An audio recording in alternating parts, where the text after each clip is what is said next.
নমস্কার। চলুন আজ একটা দারুণ জিনিস শেখা যাক। টেকনিক্যাল প্রেজেন্টেশন নামটা শুনলেই কেমন যেন একটু চাপ মনে হয়, তাই না?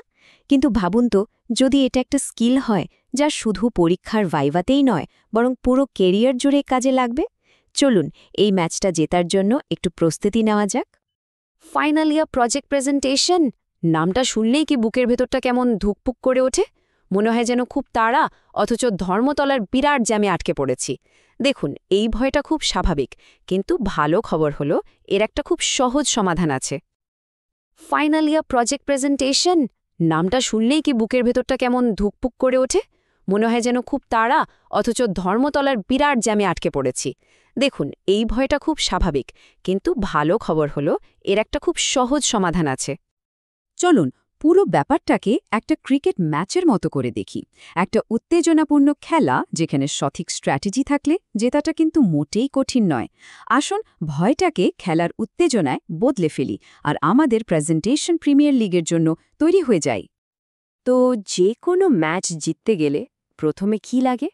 একটা সলিড গেম প্ল্যান। প্রেজেন্টেশনও ঠিক তাই। ম্যাচ শুরুর আগে চলুন আমাদের স্ট্র্যাটেজিটা ঠিক করে নিই।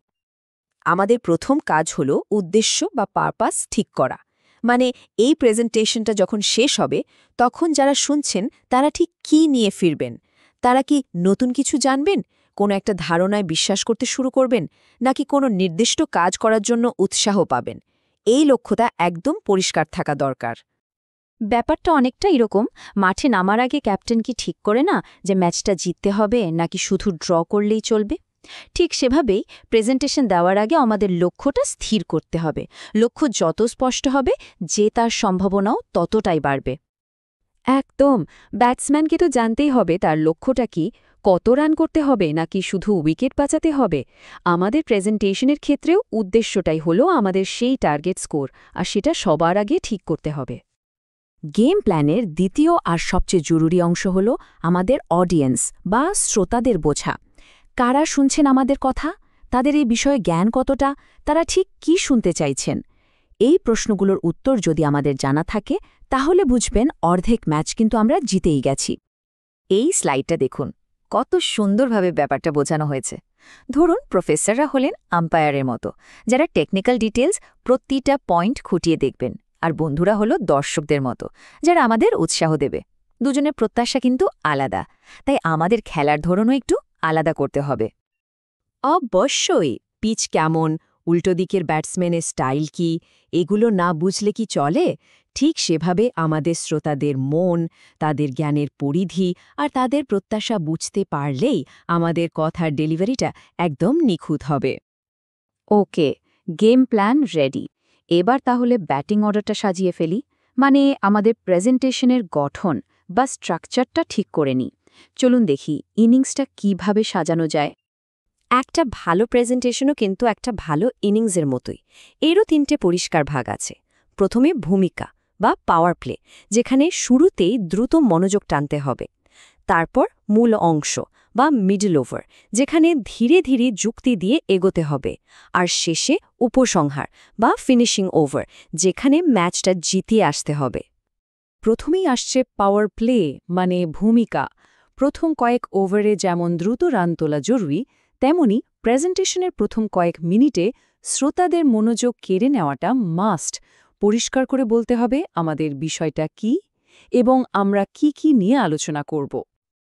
এরপর মিডল ওভার, এখানে তাড়াহুড়োর কোনো জায়গা নেই। ধীরে সুস্থে লজিক দিয়ে একটার পর একটা পয়েন্টকে প্রমাণসহ তুলে ধরতে হবে। প্রতিটি দাবির পেছনে যেন শক্ত ডেটা বা যুক্তি থাকে। এখানেই আমাদের ইনিংসের ভিতটা তৈরি হবে। আর সব শেষে ফিনিশিং ওভার, এখানে এসে ম্যাচটা জিতিয়ে আসতে হবে। আমাদের প্রধান পয়েন্টগুলো আরেকবার সংক্ষেপে বলে এমন একটা জোরালো বার্তা দিয়ে শেষ করতে হবে যা সবার মনে গেঁথে যায়। অবশ্যই দ্রুতই একটা দারুণ শুরু আমাদের গতি দেবে, কিন্তু একটা শক্তিশালী শেষই ম্যাচটা জেতাবে। তাই শুরু থেকে শেষ পর্যন্ত পুরো ইনিংসটাকে গুরুত্ব দিতে হবে। একটা সম্পূর্ণ সুগঠিত প্রেজেন্টেশনই আমাদের জয় এনে দেবে। আচ্ছা, প্ল্যান হলো, ব্যাটিং অর্ডারও ঠিক হলো। এবার তো খেলোয়াড়ের সরঞ্জাম লাগবে, তাই না? মানে আমাদের টিম কিট। প্রেজেন্টেশনের ক্ষেত্রে এই কিট হলো আমাদের স্লাইড আর আমাদের বলার ভঙ্গি বা ডেলিভারি। এই দুটো স্লাইডের দিকে একবার তাকান, পার্থক্যটা চোখে পড়ছে, তাই না? একটা ভালো স্লাইড সবসময় পরিষ্কার আর সহজবোধ্য হয়। মনে রাখবেন, শ্রোতারা একই সঙ্গে আপনার কথা শুনবে আবার স্লাইড পড়বে, দুটো একসঙ্গে করতে পারে না। তাই স্লাইডে রাখুন শুধু কি পয়েন্ট, একটা স্লাইডে একটাই মূল ধারণা। এতে মেসেজটা অনেক সহজে পৌঁছায়। শুধু ভালো স্লাইড হলেই তো হবে না, আসল খেলাটা তো আমাদের পারফরম্যান্স। মাঠে যেমন একজন প্লেয়ারের বডি ল্যাঙ্গুয়েজ সব বলে দেয়, মঞ্চেও তেমনই আমাদের আত্মবিশ্বাস। শ্রোতাদের চোখে চোখ রেখে কথা বলুন, গলার স্বরটা স্পষ্ট রাখুন, আর বুঝিয়ে দিন যে আমরা যা বলছি তাতে আমাদের পুরো বিশ্বাস আছে। আর হ্যাঁ, প্র্যাকটিস এর কোনো বিকল্প নেই। এত কিছু বললাম, মনে থাকবে তো? চাপ নেই, এই সব কিছু মনে রাখার জন্য একটা সহজ ফর্মুলা আছে। আমাদের প্রেজেন্টেশন ম্যাচ জেতার একটা সিক্রেট পাসওয়ার্ড আছে, আর এই জেতার পাসওয়ার্ডটা হল PSDD। এই পাসওয়ার্ডটা ভাঙলে কি দাঁড়ায়? দেখুন, যা যা আলোচনা করেছি সব এর মধ্যেই আছে। P মানে প্ল্যান, যেখানে আমরা উদ্দেশ্য আর শ্রোতা ঠিক করি। S মানে স্ট্রাকচার, মানে আমাদের ভূমিকা, মূল অংশ আর উপসংহার। D মানে ডিজাইন, অর্থাৎ পরিষ্কার সহজ স্লাইড। আর শেষে D হল ডেলিভার, মানে আত্মবিশ্বাসের সাথে প্রেজেন্ট করা। সহজ না? আমরা একদম শেষে চলে এসেছি। চলুন পুরো ব্যাপারটা একবার ঝালিয়ে নিই আর দেখি এই স্কিলটা কিভাবে আমাদের কেরিয়ারের সুপার পাওয়ার হয়ে উঠতে পারে।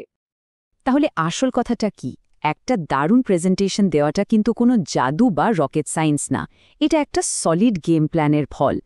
PSDD, এই 4টে ধাপ মনে রাখলেই যে কোনো প্রেজেন্টেশন ম্যাচ জেতা সম্ভব।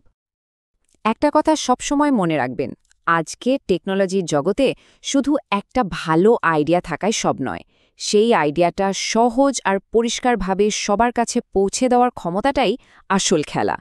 এই দক্ষতাটা শুধু কলেজের ভাইভাতে নম্বর পাওয়ার জন্য নয়, এটা আমাদের সারা জীবনের ক্যারিয়ারের জন্য একটা বিরাট সম্পদ। এই স্কিলটা যদি আমরা আয়ত্ত করতে পারি, তাহলে যে কোনো ফিল্ডে আমরা অন্যদের থেকে কয়েক ধাপ এগিয়ে থাকব। এটাই হতে চলেছে আমাদের ক্যারিয়ারের আসল ট্রফি।